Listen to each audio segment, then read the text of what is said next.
Olá, tudo bem? Para quem nos escuta, que é a Gabriela da Good Culture. Voltamos a fazer um hangout ou gravar um vídeo depois de um tempinho. Eu estou aqui com o Nathan Teixeira, o meu irmão, e a gente se reuniu hoje para conversar a respeito de um tópico muito controverso, confuso, não só no mundo cristão, mas no mundo secular. E este tópico é a salvação.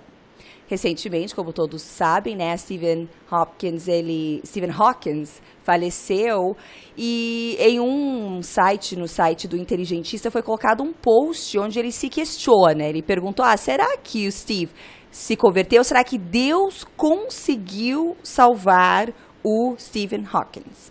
E os comentários foram muito engraçados, desde pessoas ficando bravos com o Douglas, que colocou essa pergunta no Inteligentista, dizendo que, ao fazer essa pergunta, ele estava julgando o Stephen Hawkins. Outras pessoas nem sabiam do que, se salvar do quê. E algumas pessoas dizendo que Deus tinha poder para salvar o Steve Hawkins.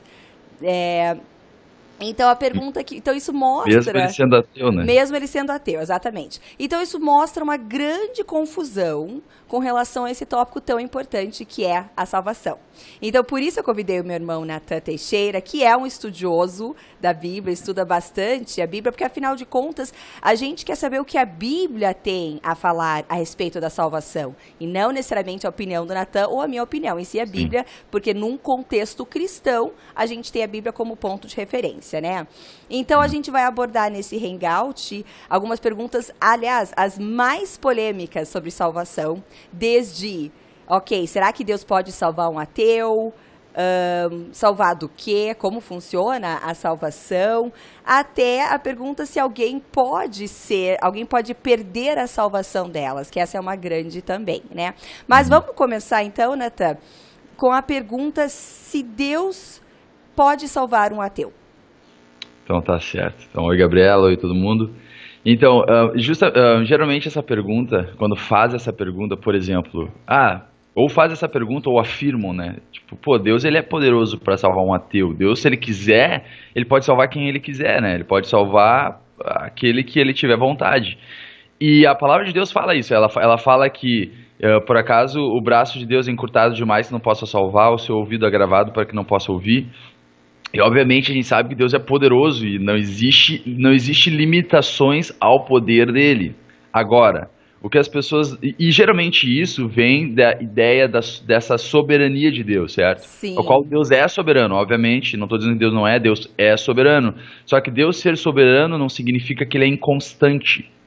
Deus ser soberano não significa... Ele ter todo o poder não significa que ele... tem o direito de quebrar a sua própria palavra assim quando ele quiser, em qualquer momento que ele tiver vontade. Sim. Aliás, a integridade da palavra de Deus é que faz Deus ser Deus, porque todas as coisas foram criadas pela palavra dele. Até na palavra diz que Deus exaltou a sua palavra acima do seu próprio nome. Então quer dizer, Deus ele zela pela palavra dele. Deus não é filho do homem para que se arrependa, nem filho do homem para que minta. Não é homem para que se arrependa, nem filho do homem para que minta. Então a questão é a seguinte: o que as pessoas geralmente têm dificuldade de entender é que elas simplesmente pegam a capacidade de Deus e colocam como, já que Deus poderia fazer, é poderoso para fazer, então por que ele não faria, certo? Tá. Agora a questão é, Deus mesmo estipulou maneiras de salvação. Deus na palavra dele, ele revela que não é mais uma questão de se ele consegue, se ele pode, se ele tem poder para salvar, certo? A palavra de Deus fala que nós somos salvos porque pela graça sois salvos por meio da fé, Efésios 2:8-9. Porque pela graça sois salvos por meio da fé. Isso não vem de vós, é dom de Deus, não vem das obras para que ninguém se glorie. Então, a palavra nos mostra que através de dois pontos que a gente recebe a salvação. É através da graça e é através da fé. Não é através da graça sozinha que a gente é salvo, nem através da fé sozinha. A graça é a parte que Deus fez. Deus, ele por amor, mesmo a gente não merecendo, ele enviou seu filho Jesus para ser crucificado, carregando sobre ele os nossos pecados, a recompensa dos nossos pecados, a maldição do pecado, carregando sobre ele a morte, a nossa separação com Deus, para que a gente pudesse, através desse sacrifício, receber a salvação. Tá, deixa eu ver se eu de Deus. entendo. Então, porque a gente vai falar mais daqui a pouquinho a respeito da salvação, mas você está dizendo que se Deus interfere no livre-arbítrio de alguém, ele estaria quebrando a palavra dele porque a pessoa não está utilizando fé, ela não tomou uma decisão. Né, é isso? Sim. Jesus Cristo falou, o Senhor falou, ele falou, aquele que crê em mim tem a vida eterna. Fala, aquele que crê no Filho tem a vida eterna, mas aquele que não crê no Filho não verá a vida, mas a ira de Deus sobre ele permanece. Também no Evangelho, no final do Evangelho, quando Jesus ressuscita, ele pega e fala, aquele que crer será salvo, aquele que crer e for batizado será salvo, mas aquele que não crer será condenado. Certo? Então, tem inúmeros lugares na palavra de Deus que mostra que a salvação ela é gratuita, mas que nós precisamos entrar a essa graça através da fé. A palavra de Deus fala que nós temos entrada pela fé a esta graça. Então, a graça é a parte de Deus. Deus, na sua soberania, no seu poder, fez um caminho para a salvação, mas essa salvação se chama Jesus Cristo. E você precisa crer em Jesus Cristo para ser salvo. Entendi. Então, se Deus ele falou isso, se Jesus Cristo, Deus na terra, falou que tu precisa crer, e se tu não crer, tu vai ser condenado, então é óbvio que se uma pessoa perguntar para mim, olha, se um ateu morre sem aceitar o Senhor Jesus como Senhor e Salvador, ele está salvo? É obviamente que não. Pela palavra de Deus, ele não está salvo, ele não morreu salvo. Deus... Não estou dizendo que Deus não queria salvá-lo, não estou dizendo que Deus não fez o possível para salvá-lo, estou dizendo que Deus ele protege o teu livre-arbítrio até o inferno. Se tu tem a livre escolha de adorar a Deus, de amar a Deus ou de odiar a Deus. E Deus não vai te obrigar a ir para a salvação dele, a ir para junto dele, se você mesmo não escolhe isso. Se você não cumpre a porta, o requisito, o único requisito necessário que é necessário para a tua salvação. Entendi. Então é óbvio que já que Deus não pode quebrar a sua palavra, Deus ele não pode ir contra aquilo que ele disse, mesmo ele tendo todo o poder, ele se limitou pela sua própria palavra. Tá. Jesus é o único caminho, só através dele você é salvo. Entendi. Então tem duas partes, Deus cumpriu a parte dele, mas se o homem não cumpre a parte dele, de ter uma busca ativa através da fé e aceitar a Deus, não tem o que Deus possa fazer, né? Ele é a porta, Jesus é a porta que leva a Deus, mas ninguém vai ser enfiado pela porta. A gente tem que decidir passar pela porta, né? Mas isso aqui ainda é um pouco confuso, Natan. A gente está falando de muita coisa que talvez as pessoas ouvindo ainda não estão entendendo, mas já vai ficar mais claro. A gente vai começar a esmiuçar as coisas. Mas, Natan, ao nos questionarmos se uma pessoa é salva ou não, será que a gente está julgando ela? Bem, geralmente é o que as pessoas pensam, né? Que por a gente estar dizendo se uma pessoa foi salva ou não, a gente está julgando. Bem, existe julgar e existe constatar, certo? A palavra de Deus ela nos revela acerca daquilo que acompanha a salvação, tá? Quero primeiro rapidinho falar sobre isso. Ninguém é salvo por obras, como a gente acabou de falar. O único requisito que você precisa para entrar em Jesus Cristo, para ser salvo, é crer em Jesus Cristo. A palavra de Deus fala que a obra de Deus é que creais naquele que ele enviou, Jesus falou. A única obra é crer em Jesus Cristo. Então não é por obras que a pessoa é salva. Então, não necessariamente, quando você está falando sobre salvação, você está falando das obras da pessoa. Agora se você conhece a palavra de Deus e você falar sobre salvação ou não, no fim das contas, tu teria que estar falando de fé, se a pessoa creu em Jesus Cristo ou não. Então tá, não necessariamente... Não diretamente com as suas obras. Nesse caso, o caráter, né, Natan? Porque às vezes, quando a gente está, por exemplo, lá no canal do Douglas, as pessoas estavam xingando o Douglas porque ele estava julgando o caráter do Steve Hawkins. Então, acho que o que as pessoas confundem é que não, quando você está se perguntando se alguém está salvo ou não, isso não tem a ver com caráter, correto? Isso não tem a ver com obras. No final das contas, você tem que chegar à pergunta de a pessoa creu em Jesus Cristo, é a questão da história do ladrão que foi crucificado com Jesus. No último momento antes dele morrer, ele reconheceu Jesus como Senhor e falou: Senhor, lembra-te de mim quando entrar no teu reino. E o Senhor falou: ainda hoje estarás comigo no paraíso. Então, quer dizer, ele não teve uma vida muito boa, de caráter muito correto, a ponto de estar sendo crucificado como criminoso, né, junto de Jesus. Mas no último momento ele creu em Jesus Cristo e ele foi salvo. Quer dizer, para tu ver a vontade de Deus em salvar, a porta é a fé. Então, no final das contas, quando a gente está falando a pessoa está salva ou não está salva, a pergunta é: a pessoa creu em Jesus Cristo, ela aceitou Jesus como Senhor e Salvador, certo? Beleza. Mas a questão é que existem coisas que acompanham a salvação. É interessante, os fariseus, eles vieram quando João Batista estava batizando nas águas, o batismo do arrependimento. Os fariseus vieram para ser batizados com João Batista. E João Batista falou: raça de víboras, quem vos ensinou a fugir da ira futura, voltar e produzir frutos dignos de arrependimento? Então, quer dizer, mesmo que a salvação seja através da fé, unicamente através da fé, existe coisas que acompanham a fé. A palavra de Deus fala que fé sem obras é morta. Tá. Então, se tu crê, você age de acordo. Se você crê, você vai viver de acordo com aquilo que você diz crer, se você realmente crê e não está falando da boca para fora.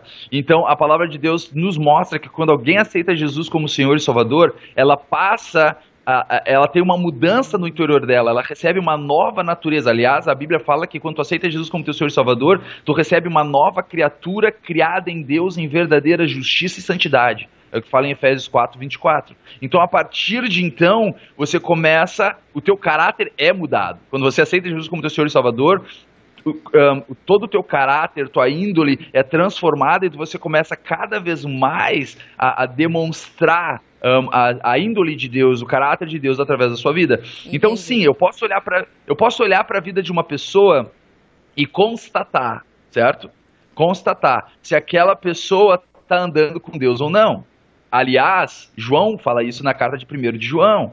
Ele pega e fala: todo aquele que diz que o conhece, mas anda nas trevas, é mentiroso e não conhece a verdade. Então a palavra de Deus fala: olha, se o cara diz que conhece a Deus, mas ele vive nas trevas, é um sinal de que, na verdade, ele não conhece a Deus. Então, mas, primeiro, para vocês entenderem, eu não estou dizendo que é o nosso papel dizer quem vai para o céu e quem não vai para o céu. Não é isso que eu estou falando. Como eu falei, quem está salvo, quem não está salvo. Como eu falei, a questão no final das contas é se a pessoa creu em Jesus Cristo. Mas eu também quero mostrar que a palavra de Deus nos revela coisas que a gente pode tirar a temperatura da água. Jesus, para finalizar esse assunto, Jesus Cristo mesmo falou, ele falou: ele fala: cautelai-vos dos falsos profetas que vêm a vós como ovelhas, mas interiormente são lobos devoradores. Ele falou: pelos vossos frutos os conhecereis. Não pode uma árvore boa dar maus frutos, e não pode uma árvore má dar bons frutos. E toda árvore que não dá bom fruto é cortada e é jogada no fogo. Então, tu vê que o próprio Jesus, ele falou: olha, para tu realmente poder conhecer se uma pessoa, ela é uma pessoa de Deus, realmente um profeta de Deus, ou é um falso profeta, você vai reconhecer através das suas obras. Então, Entendi. Se uma pessoa tem uma vida de pecado, se uma pessoa tem uma vida completamente das trevas, não tá nem aí para Deus, não tá nem aí para os outros e tal, eu tenho sinais que me mostram que aquela pessoa está necessitando da salvação, Entendi. Não que ela tenha salvação. Mas no final das contas você aceitou Jesus como teu Senhor e Salvador? Entendi. Então, essa é a pergunta. A pessoa fez uma busca ativa para Deus e se ela fez no final da vida dela, talvez não teria dado tempo de ver frutos ou não, nesse caso, Exato. Né? Mas quando você está salvo de qualquer maneira pela graça. Entendi, porque não é o fato de ela ser uma pessoa boa que faz caridade ou não que faz ela entrar pela porta. Mas uma vez que ela passou pela porta, ela vai começar a agir diferente, né? Ela vai ser transformada. Então, Nathan, já que a gente está falando desse tópico, é um tópico um pouquinho, para quem está familiarizado com a Bíblia, a gente conhece, mas para a maioria das pessoas é meio esquisito esse tópico de salvação, né? Então, em primeiro lugar, o que quer dizer ser salvo? A gente é salvo do quê? Isso foi um comentário que foi feito lá, uma pessoa colocou: salvo do quê? E que salvação é essa que a gente está falando aí? Então tá bom. Bem, é interessante a gente entender essa palavra salvação, porque até no meio dos cristãos, daqueles que entendem, né, por cima o que significa a palavra salvação, as pessoas pensam que salvação significa ir para o céu e ter a entrada, a entrada para entrar no céu, certo? E não é isso. A palavra salvação, uma das palavras usadas na Bíblia para salvar, é a palavra sozo, que significa curar, libertar, restaurar, fazer completo, proteger, certo? Então, é muito mais do que apenas ir para o céu. E o que geralmente deixa as pessoas confusas é não entender a questão de que Jesus Cristo, ele veio não nos salvar simplesmente do inferno para nos levar para o céu. Jesus, ele veio nos salvar do pecado e da natureza do pecado. Tá. Certo? Uma pessoa perguntou para mim qual seria a resposta que eu daria para uma pessoa se ela me perguntasse assim: por qual razão você me diz que eu deveria voltar a Deus?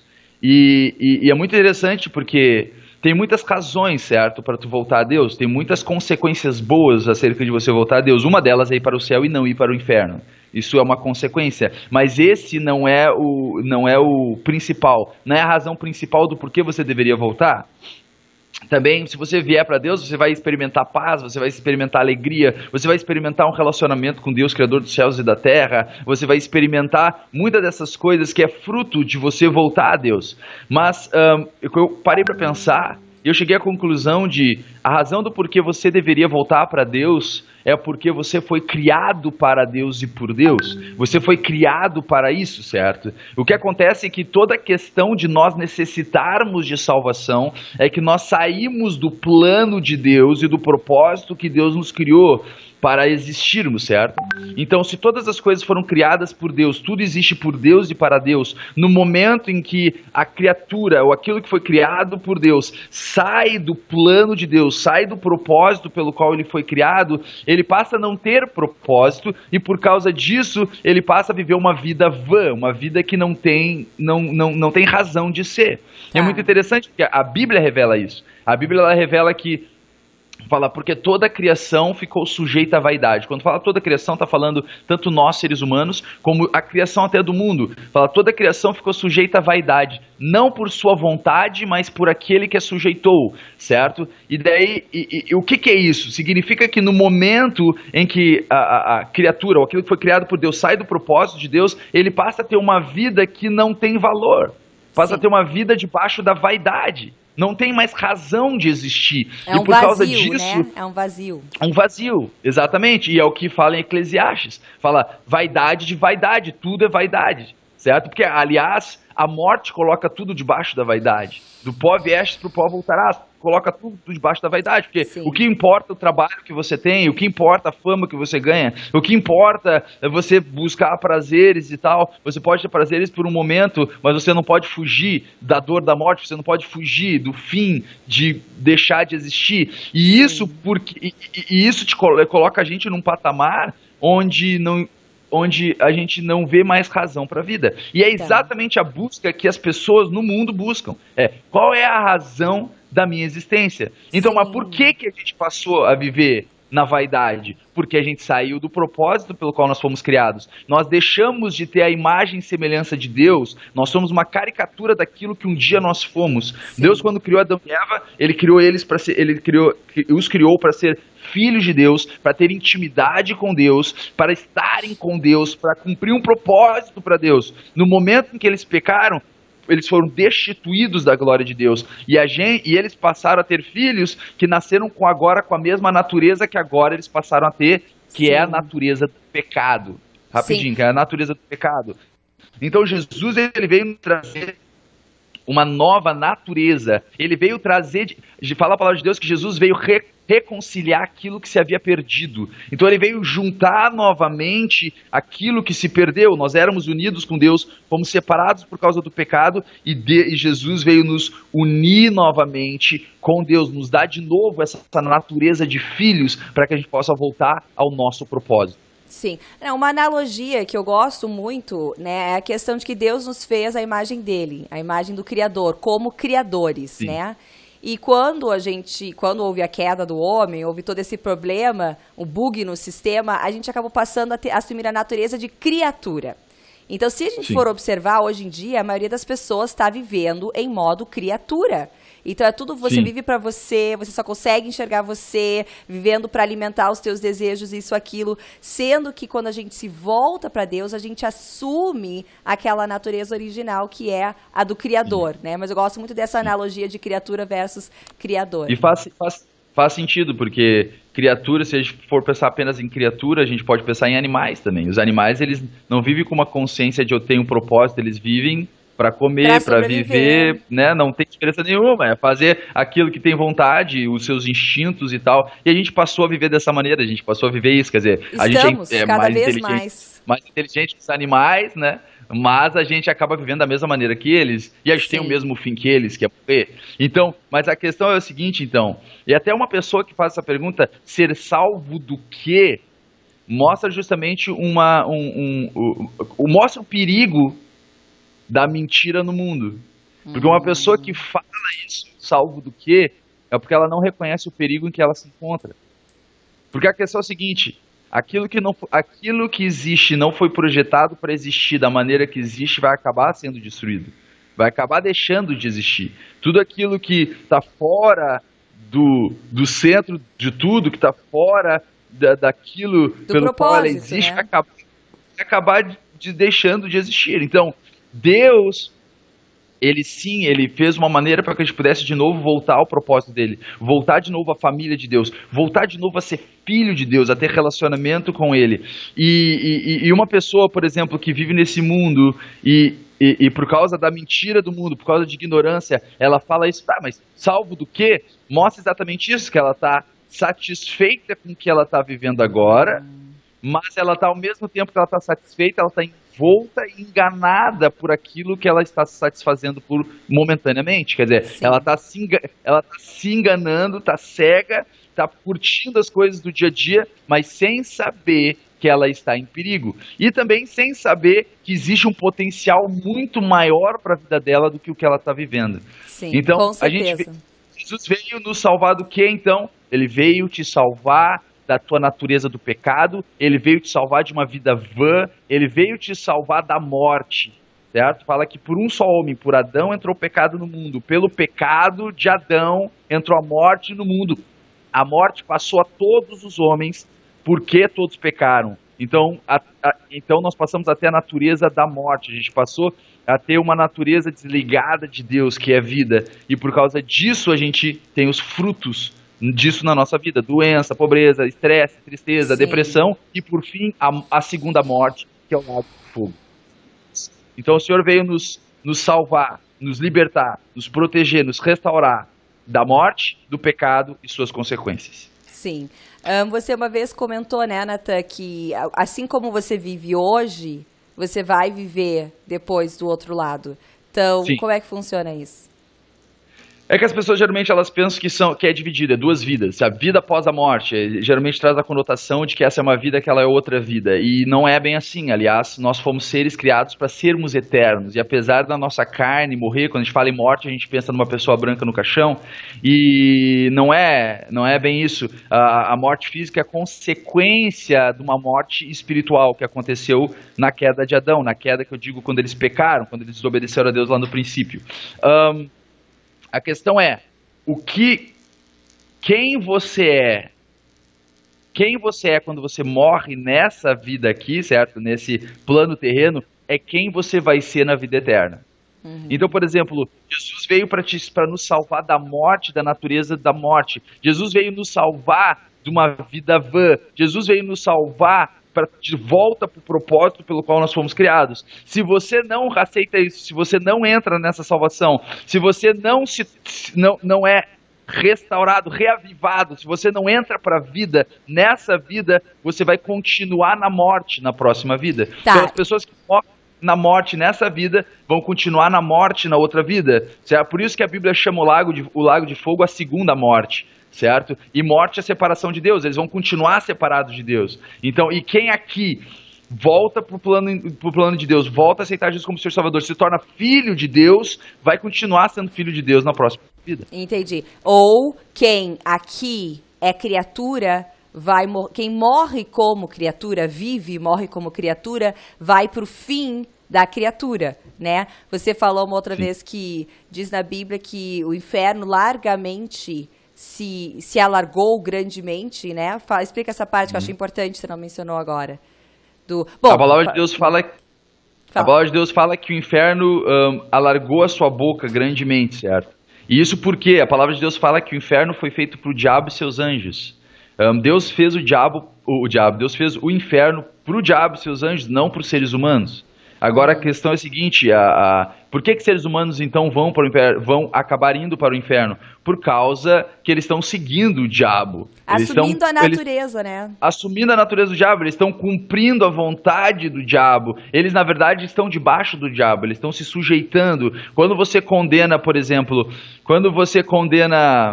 em questão de hierarquia, quando você condena uma pessoa, um rei, você está condenando todo o seu povo abaixo dele. Então, da mesma maneira que se você condena Satanás, você vai estar condenando junto com ele todos aqueles que o servem. Então, justamente, as pessoas estão indo para o mesmo lugar que o diabo, mas não pela vontade de Deus, mas por causa da vontade das pessoas. Sim. E a palavra de Deus fala que a luz veio ao mundo. Daí fala, e essa é a condenação, que os homens amaram mais as trevas do que a luz, porque as suas obras eram más. Então essa que é a questão. As pessoas acabam indo para onde elas se atraem. Elas estão, para onde elas estão, né? Para elas estão, mas vão naquela direção. Que elas se atraem, claro. né? Sim. Então, resumindo, né? Se você vive como criatura, você vai morrer como criatura. Se você vive como criador ou se transforma em criador, você vai morrer com o Criador, você vai continuar sendo, que é o filho de Deus, né? Não, muito interessante, assim, essa analogia. Bom, então a gente já falou sobre o que é ser salvo e salvo do que, né? Mas até como funciona, então, esse tal de processo da salvação? Certo. Como é que funciona isso? Então, exatamente, por causa das pessoas às vezes não entenderem a salvação como uma entrada para o céu, elas, primeiro, não entendem que a salvação começa aqui. Quer dizer, a palavra de Deus revela muito claramente, Jesus falou, aquele que crê em mim tem a vida eterna. Ele não falou aquele que crê em mim vai ter a vida eterna. Sim. Aquele que crê em mim tem a vida eterna. A vida eterna começa no momento em que tu tem Jesus. Jesus é a ressurreição e a vida. Então, ele é a vida eterna, certo? Então, quando tu aceita Jesus como teu Senhor e Salvador, tu passa a ter vida eterna aqui. E vida eterna é muito mais além do que apenas viver eternamente. Vida eterna significa você fazer parte do reino de Deus. É aquilo que a gente falou, voltar ao propósito de Deus, ser filho de Deus, cumprir o propósito pelo qual você foi criado e tal. Vida Agora, em abundância, né? Vida em abundância. E não necessariamente abundância na vida. Mas vai lá, esse é outro tópico. É vida em abundância, vida em grande abundância. Amém. Então, isso tem vários resultados nisso, tal, mas que a gente pode falar outro dia. Agora, a questão é a seguinte, a salvação que as pessoas não entendem é que existe um processo de salvação. Não um processo de salvação para ir para o céu, tá? O que eu estou querendo dizer é o seguinte, a palavra significa, de novo, sozo, significa, no grego, significa restaurar, curar, libertar, proteger, certo? Então, fazer completo, made whole, entendeu? Então, a questão é a seguinte, em 1 Tessalonicenses 5, 23 a 27 agora, acho que é 23, fala que o Deus de paz vos santifique em tudo, e todo o vosso corpo, alma e espírito sejam conservados plenamente irrepreensíveis para a vinda de Jesus Cristo. Então a palavra de Deus nos revela que nós temos 3 partes, certo? Nós somos seres em 3 partes, o que é muito interessante, porque as pessoas às vezes não entendem como é que Deus pode ser 3 em 1, nós somos 3 em 1. Você sem o teu espírito não é você completo, você sem a tua alma não é você completo, você sem o teu corpo não é você completo.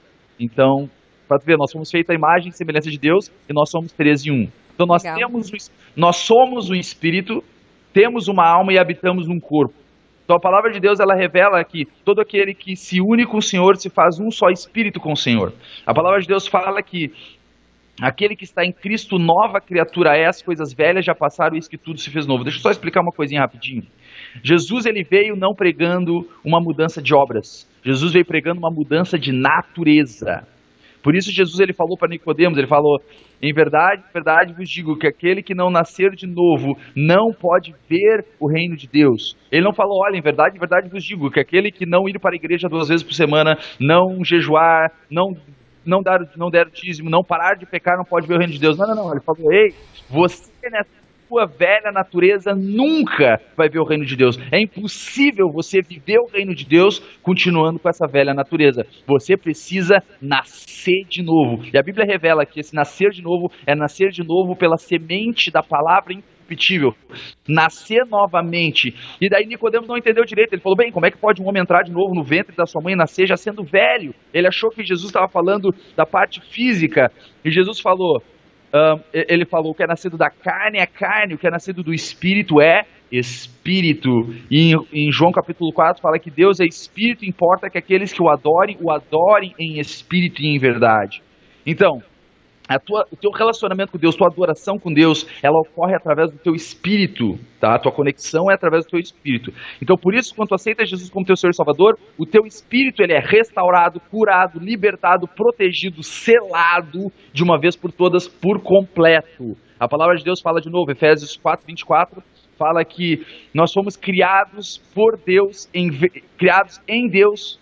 Como é que é? Fala: revestivos do novo homem, que é criado em Deus em verdadeira justiça e santidade. Então a Bíblia fala que quando tu aceita Jesus como teu Senhor e Salvador, teu espírito se torna um com o Espírito de Deus, e esse espírito agora é santo e justo, verdadeiramente santo e justo, e é através desse espírito que tu se conecta e comunica com Deus. Essa parte aqui seria a parte da graça, né? Isso aqui é o que Deus morreu para transformar o teu espírito. Tudo, né? Mas essa parte aqui acontece automático. Tá. Só que tem a nossa parte de responder à graça de Deus. Tá. Certo? Então, nós respondemos à graça de Deus crendo em Jesus, nós somos transformados completamente. Então, nosso espírito já está pronto. Igual Jesus falou: o espírito está pronto, mas a carne é fraca, tá? Mas existe nossa alma, existe nossa carne.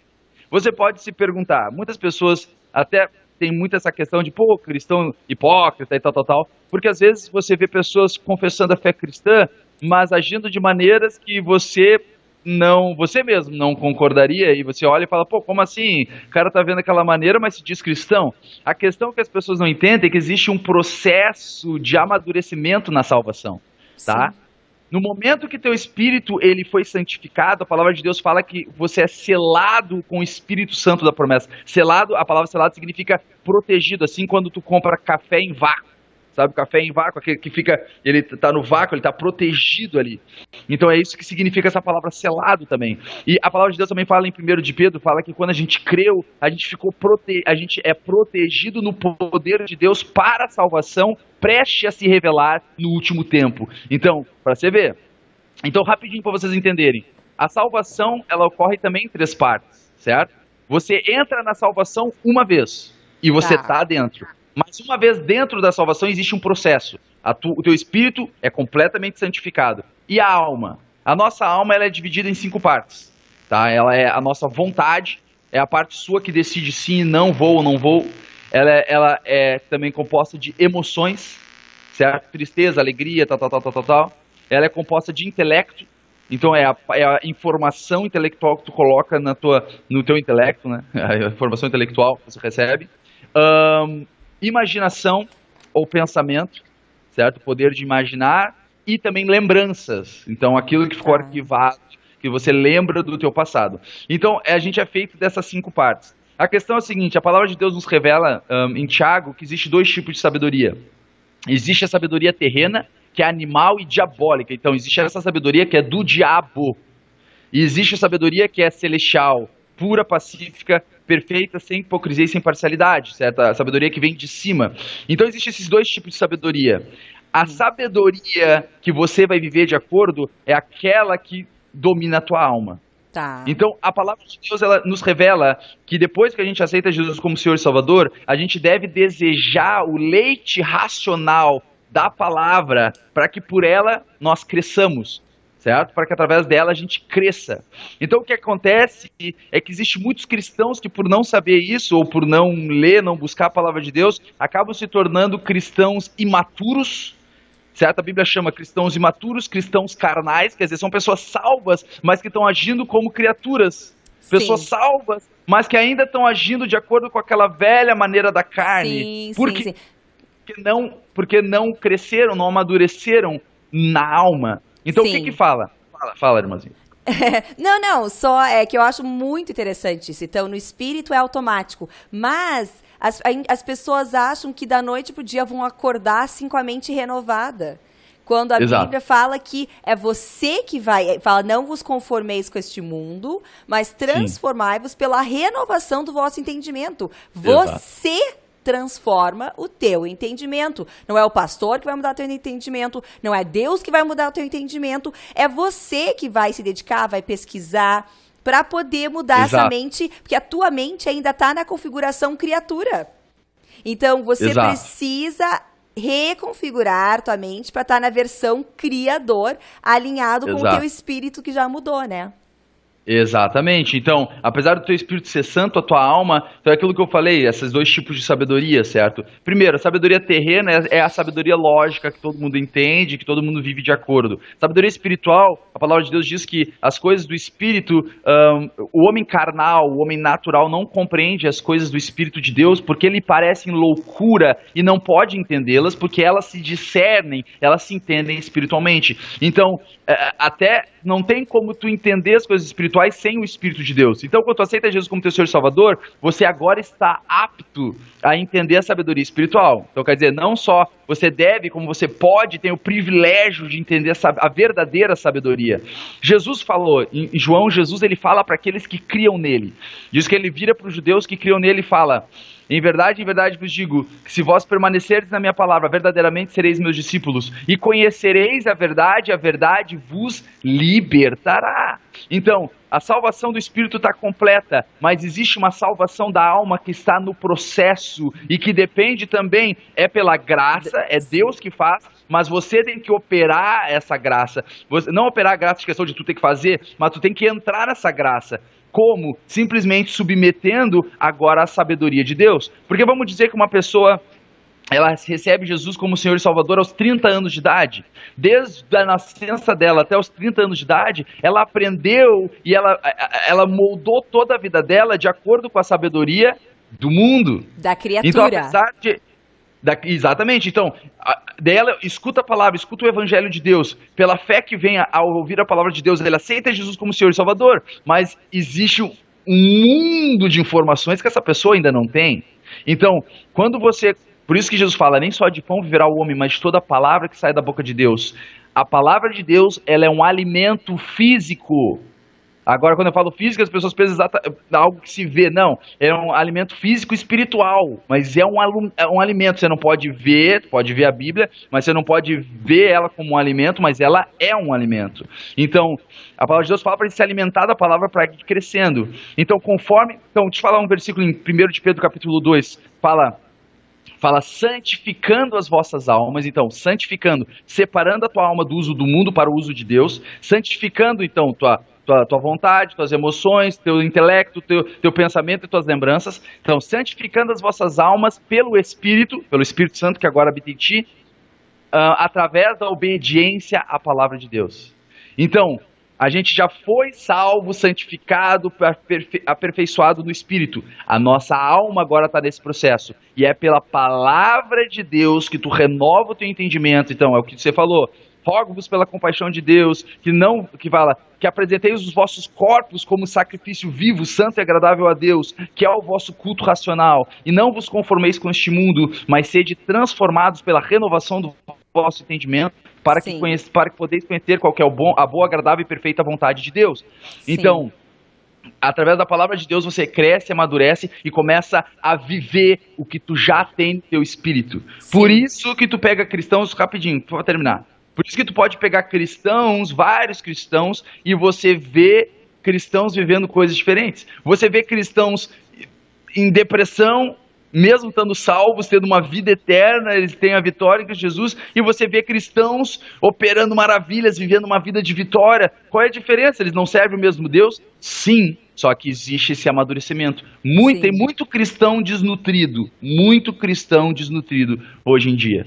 Sim. Não, que nem aquele versículo que diz que Deus pode fazer muito mais do que a gente pode imaginar, né? Abundantemente, mas essa segunda parte as pessoas não falam, de acordo com o poder que habita em vós. Então, Exato. se você está renovando a tua mente, você vai permitir que o que está conectado no espírito saia. Você não vai bloquear, a tua alma não vai bloquear, né? Sim. Só que a gente tá com a mente bloqueada. Tá no Exato. modo criatura ainda, né? E como é Exato. que fica o corpo, Natan? Porque ali você usou esse versículo, né? Que a gente tem que apresentar o nosso corpo como sacrifício vivo e santo. Por quê? Porque Deus é estraga prazer? Porque Deus quer que a gente não possa desfrutar das coisas, os prazeres do nosso corpo? Acho que não necessariamente, né? Mas é porque o nosso corpo, para nossa sobrevivência, tem um drive, um push muito forte para a criatura, para comida, para bebida, para sexo, né? Então, por isso que quando você está no modo criador, você também muda a ordem de priorização de quem manda na tua Exato. vida. E o corpo já não passa a ser quem está mandando, sabe?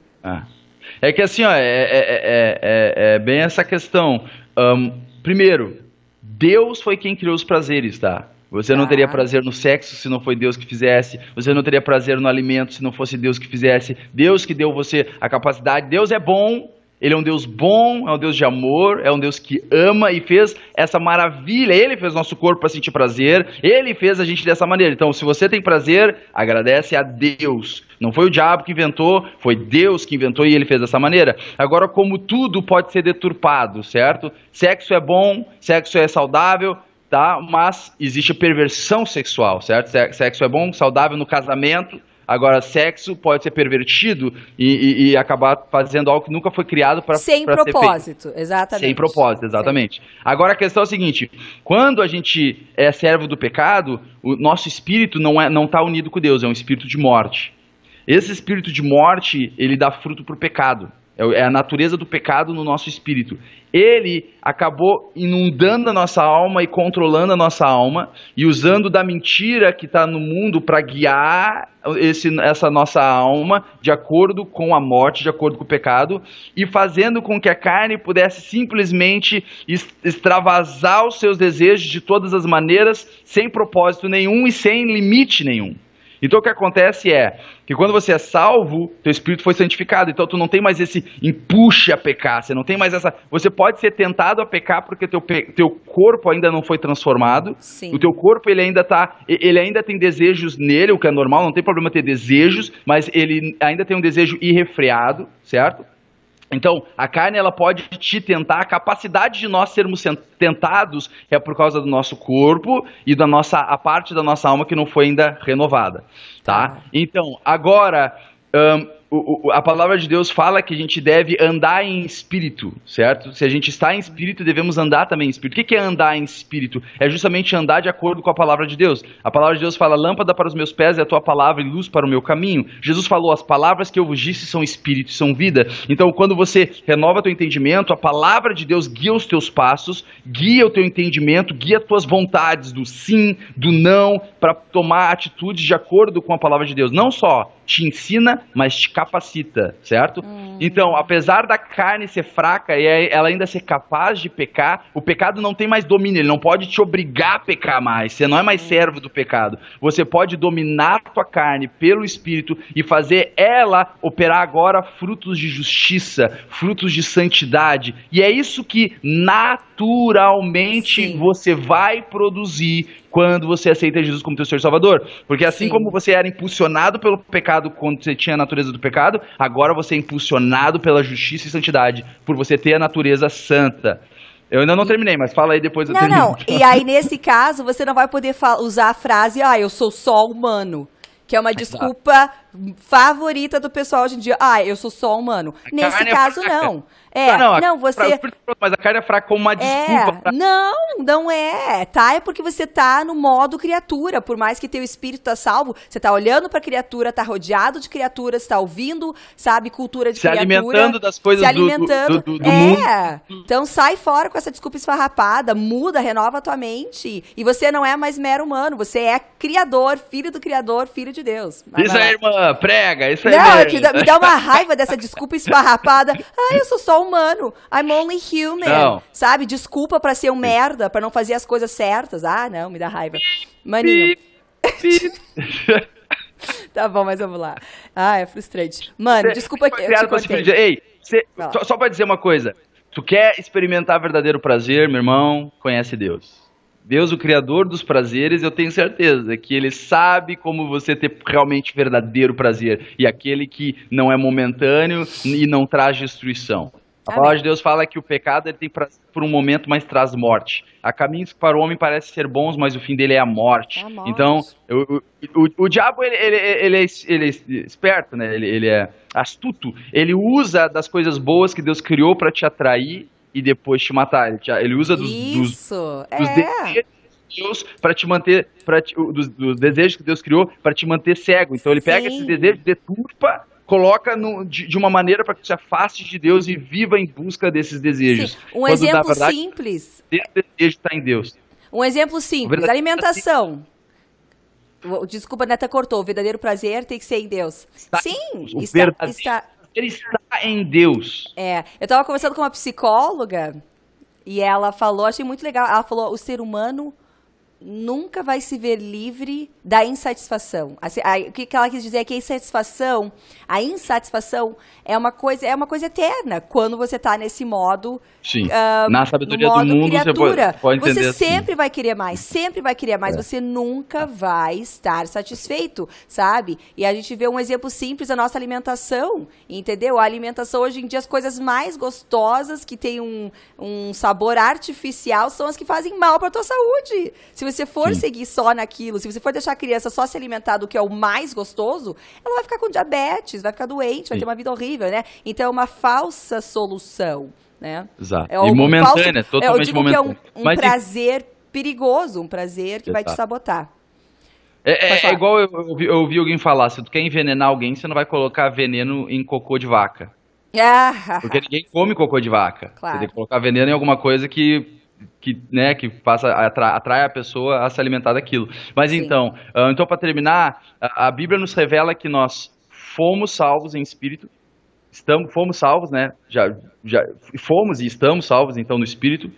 Estamos sendo salvos, estamos sendo preservados, restaurados, curados, libertados na nossa alma e vamos ser salvos, vamos ser restaurados, libertados, curados, feitos completos através do nosso corpo ser transformado em um corpo eterno, nosso corpo ser revestido da incorruptibilidade, daquilo que não se corrompe, que vai ser quando Jesus voltar. Então, Jesus, quando ele voltar, nosso corpo vai ser redimido. Ele já foi comprado por Jesus, mas ele vai ser restaurado. Então, daí a nossa salvação vai estar completa em todo o nosso ser. Então, a salvação, ela se opera desta maneira. A gente já foi salvo, só que você agora precisa renovar teu entendimento para descobrir o que tu tem, para poder ver a vontade de Deus, conhecer a vontade de Deus e viver na vontade de Deus, vendo como ela é boa, perfeita e agradável. Legal. E, Natan, uma pergunta bem polêmica, então, e se é que a gente pode responder num espaço curto de tempo. Essa salvação pode ser perdida?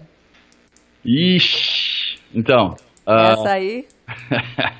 Então, irmãos, rapidinho, só para explicar para vocês que eu passei por um bocado de batalha, de tribulação durante um ano para entender isso. Por que acontece? Eu na Bíblia sempre vi versículos que mostram a segurança da nossa salvação.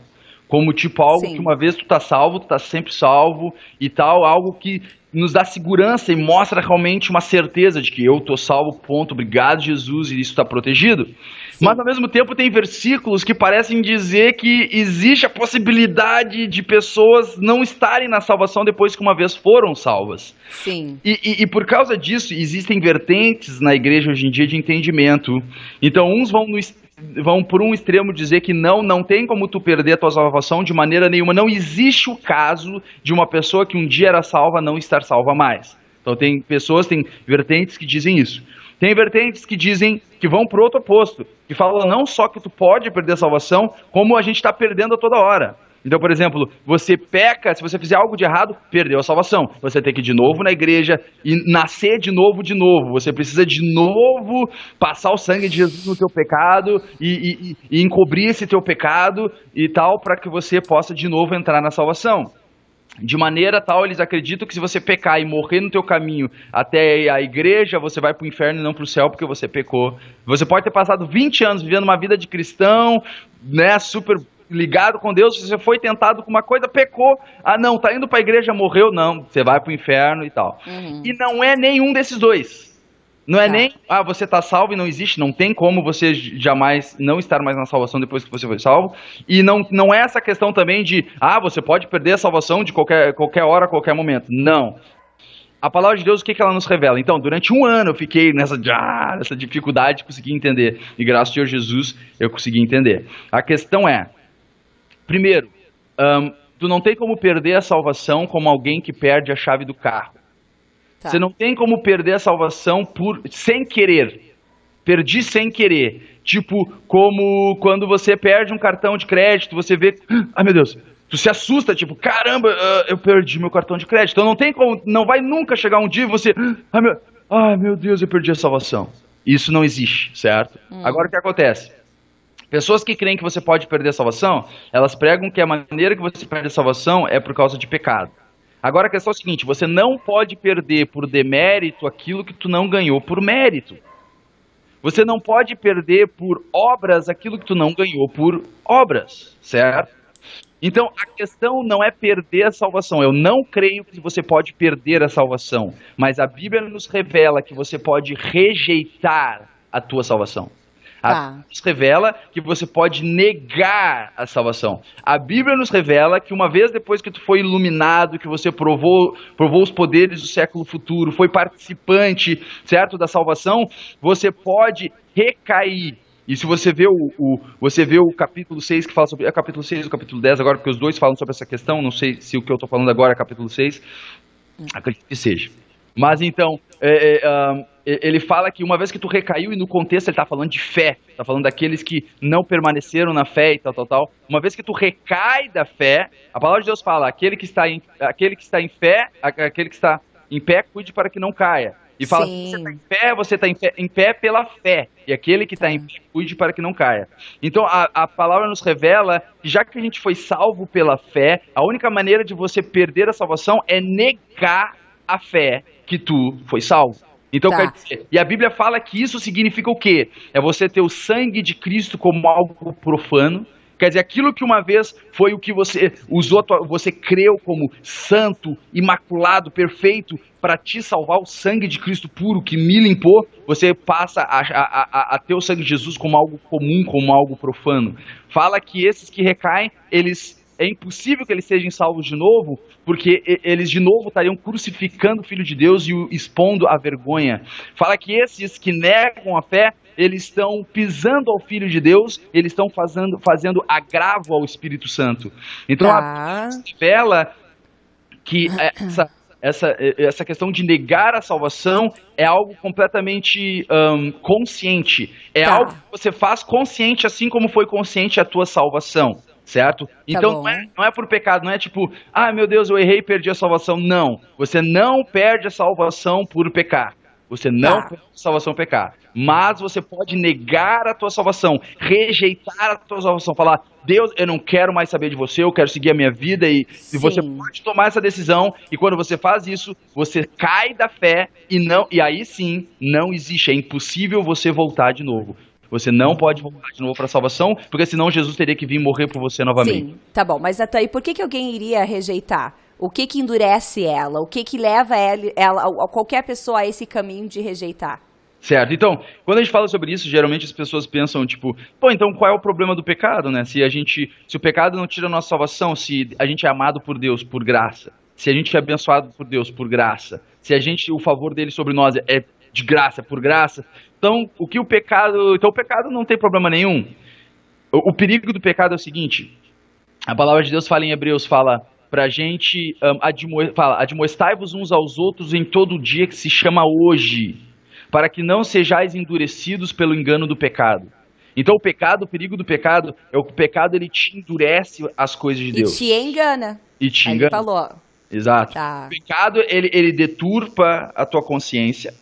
ele te coloca numa posição que tu começa a ficar cada vez mais endurecido para as coisas espirituais. Ele faz exatamente o oposto do que o renovar a mente pela palavra faz. Quando tu renova tua mente pela palavra, você vai ficando cada vez mais sensível ao Espírito de Deus. Tu começa cada vez mais sentir as coisas de Deus, a ver as coisas de Deus, a experimentar o reino de Deus.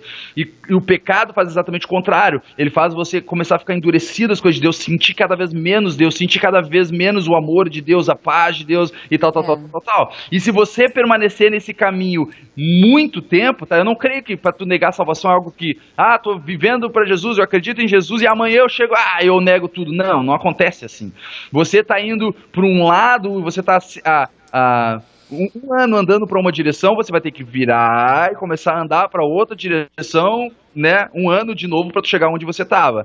Então não é algo que acontece muito facilmente, não é. Tá. Mas você pode ficar conscientemente pecando e vivendo em pecado e vivendo em pecado, de maneira que vai sendo endurecido, até que chega um ponto que você nega a tua salvação, você rejeita e fala, quer saber, não quero saber disso. Não, até porque a criatura não consegue entender a salvação. A criatura, aquela mente do mundo que você falou, pra ela, que ridículo acreditar que esse Jesus, esse cara que eu nem conheço, nem sei se existe, que o sangue dele morreu por nem pedir pra ele morrer. Assim. Então, é uma loucura. Então, se você tá alimentando a criatura, você vai voltar a pensar como a criatura. E a criatura não consegue aceitar as coisas de Deus. Então, aí eu percebo como vai parecer loucura. Cara, que ridículo. Como é que alguma vez na minha vida eu consegui acreditar nisso? Sabe? Sim. E você joga tudo fora. Aí sim você se endureceu. Aí sim você fecha a porta, né? E você... Porque a Bíblia fala sobre isso. Tem exemplos específicos de pessoas que diz que não podem voltar mais, uma vez que você rejeitou, né? É o que fala em Hebreus. Então, não, é exatamente isso. Então, tem versículos que mostram essa questão. Então, a questão é a seguinte, por isso a importância de tu renovar teu entendimento. Por isso, porque a questão é, uma vez salvo, salvo para sempre. Sim, salvo para sempre enquanto tu continuar crendo. Agora, quer ver? Deixa eu mostrar, ler aqui em Colossenses, capítulo 1. Mas, e no caso, assim, de uma pessoa que nasceu num berço cristão, mas não sabe se... E daí jogou tudo fora, não acredita mais. Essa pessoa tá nessa posição de não conseguir mais se salvar? Então você Versão vai resumida. Não, você vai ter que deixar eu ler Hebreus, porque daí você tá... Existem muitas lacunas a serem preenchidas, que não tem tempo. Mas deixa eu ler rapidinho aqui, então, Hebreus, tá? Hebreus, capítulo 6, isso aqui. Olha que fala no capítulo 6, fala assim... Deixa eu ler também. A partir do versículo 4. Tá. Pode Fala, porque é impossível que os que já uma vez foram iluminados e provaram o dom celestial, então quer dizer, eles foram iluminados, certo? Pela palavra de Deus, pela luz de Deus, foram iluminados e provaram o dom celestial, aqui está falando do Espírito Santo, é o que eu creio, provaram o dom celestial, e se tornaram participantes do Espírito Santo, tá? Então não só do Espírito Santo, eles foram participantes do Espírito Santo. Que legal. E provaram a boa palavra de Deus. Então, quer dizer, a palavra não era apenas, será que isso é verdade? Não, provaram a boa palavra de Deus, eles viram que era real, que era verdade. Provaram a boa palavra de Deus e os poderes do século futuro. Então, quer dizer, eles viram o poder de Deus, a cura, os dons espirituais manifestarem, eles viveram isso, eles estavam lá, eles estavam conscientes do que eles estavam vivendo, certo? Como sendo a verdade, e recaíram, sejam outra vez renovados para o arrependimento, pois assim, quanto a eles, de novo crucifica o Filho de Deus e o expõe ao vitupério, que é a vergonha.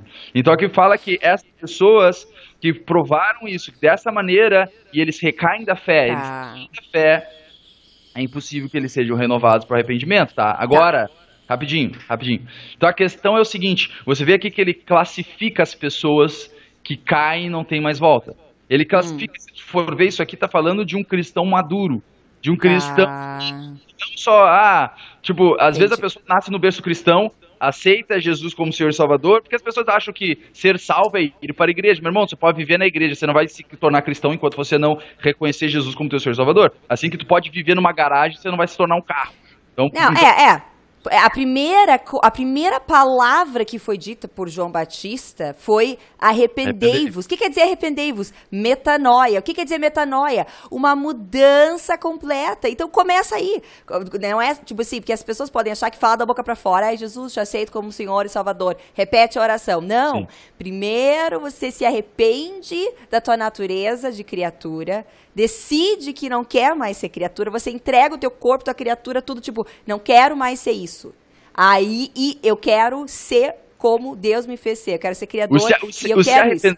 O se arrepender justamente fala é mudança de mente. Então quer dizer, você mudar aquilo que você estava pensando, você estava indo nessa direção pensando dessa maneira, você muda. Então você vivia para você vivia como criatura, como você falou, da maneira que o mundo é, e porque é assim, ponto, acabou. De repente você descobre, não, existe Deus, Ele me ama, Ele enviou Jesus, e daí o que você faz? Você muda a tua maneira de pensar, você fala, eu não fui criado para mim, eu não fui criado para isso mesmo, eu fui criado para Deus, então Deus, hoje, é uma decisão que você faz. Agora, é uma decisão que você faz consciente, e é uma decisão que você faz não porque tua mãe tá falando pra você fazer, é uma decisão que você faz não porque você vai ir pra igreja, é uma decisão que você faz porque você tá entregando a tua vida pro Senhor.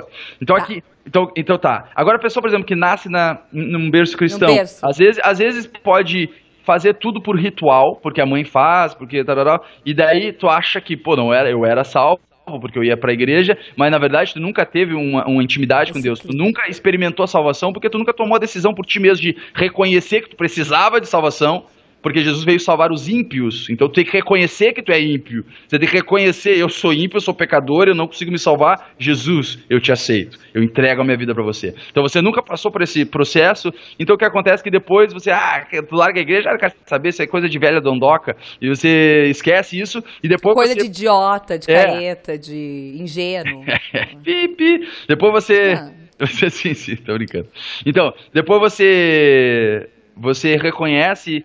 começa a escutar coisas da palavra de Deus e você começa a se interessar por isso. Quando vê, você realmente aceita Jesus como Senhor e Salvador e você tá lendo a Bíblia, você vê isso aqui e você fala, meu Deus, então será que eu não fui salvo? Porque é impossível, eu recaí, é possível. Então, primeiro, uma pessoa que não foi salva realmente, que simplesmente tinha algo intelectual, superficial, de salvação ou de religiosidade, não tá falando disso aqui. E segundo, entendi. Agora eu tô falando de pessoas que foram salvas sim. Agora uma pessoa que... claro. Agora outro ponto. Pessoas que foram salvas. Aqui mostra que aqui tá falando de cristãos maduros, cristãos que realmente viveram, eles chegaram a uma profundidade... Pessoal, né? Pessoal, em que eles experimentaram tudo isso. Porque eu creio o seguinte... Fala na palavra de Deus que Deus não leva em conta os tempos de ignorância.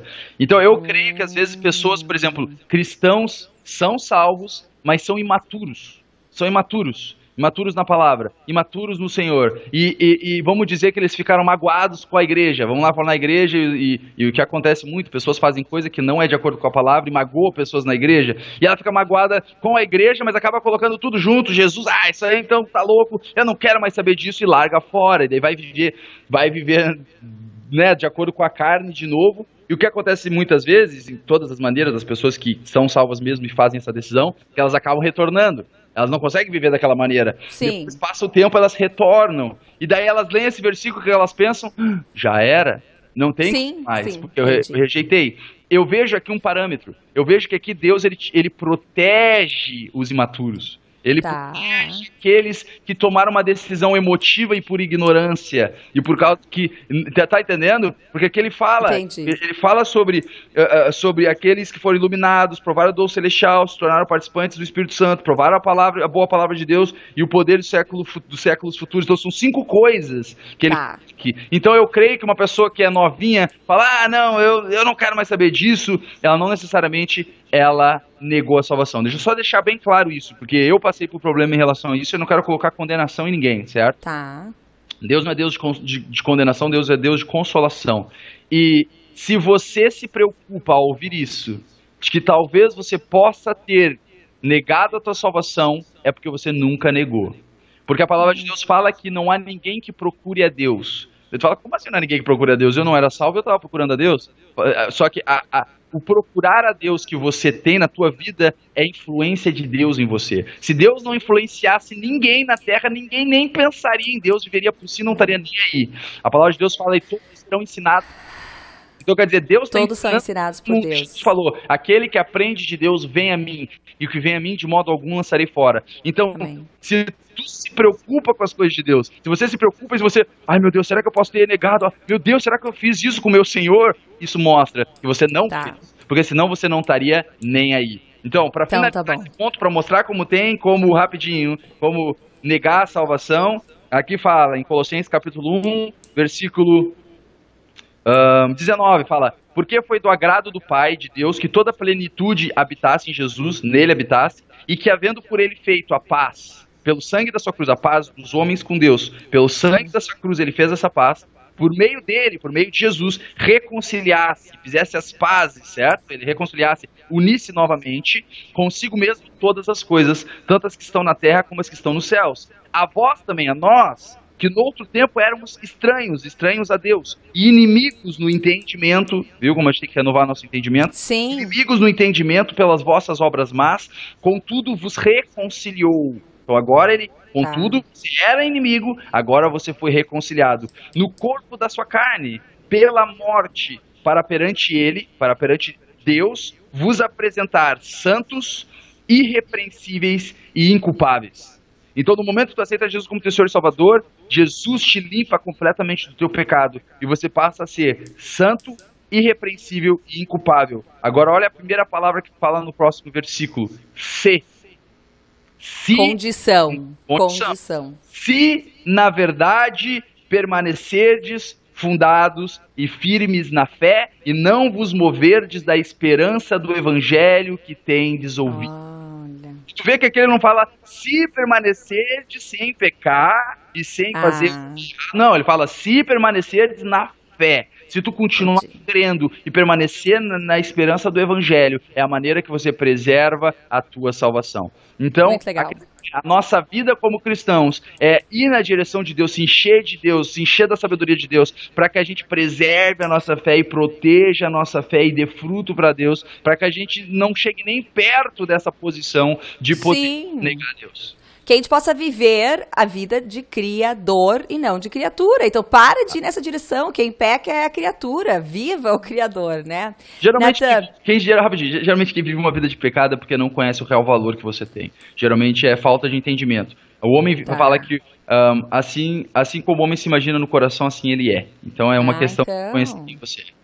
Não, e por isso a gente tem que se proteger dessa cultura podre do mundo. Sim. Porque a cultura é uma cultura de criatura, seja criatura, siga teu coração, que a gente sabe que não é o coração, né, que você tá seguindo, mas são os desejos. E então, se você ficar muito ligado nessa porcaria da cultura, você vai agir como a criatura. Sim. Então, é super importante você se separar, você filtrar isso, né? Sim. E substituir pela palavra de Deus e coisas de criador. Então, só para resumir. Voltando à questão, então, da salvação, para as pessoas entenderem, uma forma como eu vejo também. Deus, ele é sistemático. Deus, ele é exato. Ele é justo e ele é exato. E ele criou leis. Uma das leis é da colheita. No momento que o homem nasceu perfeito, foi criado originalmente como criador, ele estava em comunhão com Deus e criado para coisas boas. Quando houve a queda, houve um bug no sistema, uma perversão do ser humano, que virou criatura. Sim. No momento que ele vira criatura, a humanidade toda passou a gerar coisas ruins, plantar coisas ruins, egoísmo, raiva, ódio, tudo que é coisa ruim. E como existe a lei da colheita, a gente ficou aberto a colher os frutos dessa colheita que a criatura fez. Sim. E essa colheita é o quê? É morte, é doença, é separação, é divórcio, tudo isso é fruto do pecado. Sim. Então, por que Jesus teve que vir?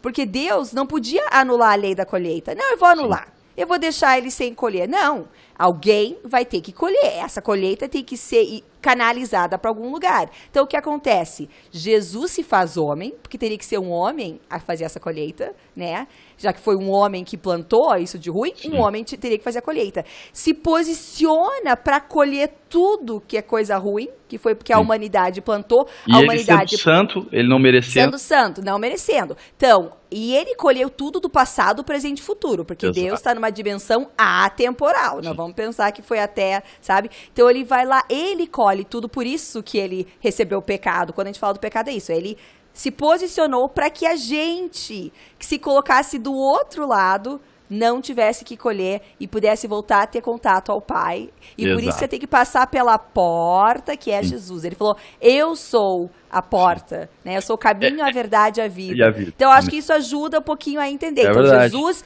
te salva da colheita que você merece desde o momento que você nasceu, infelizmente, né? Aquilo que você falou outro dia, uma criança já nasce fazendo mal. Você tem que ensinar ela a fazer o bem.